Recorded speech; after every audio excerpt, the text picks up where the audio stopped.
నమస్కారం. యథార్థవాది లోక విరోధికి స్వాగతం. మొన్న ఒక స్టేడియంలో యువత చెప్పిన సమాధానాలు విని నాకు నిజంగా దేశం బాగుపడుతుందేమో అని భయం కూడా వచ్చేస్తుందండి. ఆ కుర్రాళ్ళు అనడం చాలా ఆశ్చర్యం కలిగింది నాకు. యువతలో ఈ మార్పు. ఎవరిని కూడా ఏళ్ల తరబడి బెయిల్ మీద తిప్పకూడదండి. దోష, నిర్దోష వెంటనే తేల్చేయాలి. న్యాయ వ్యవస్థలో ఈ మార్పు రావాలి.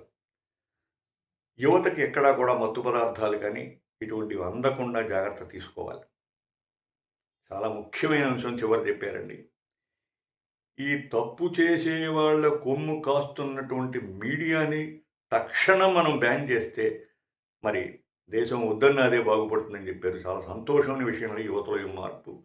జై హింద్. బోలో భారత్ మాతాకు జై. నమస్కారం.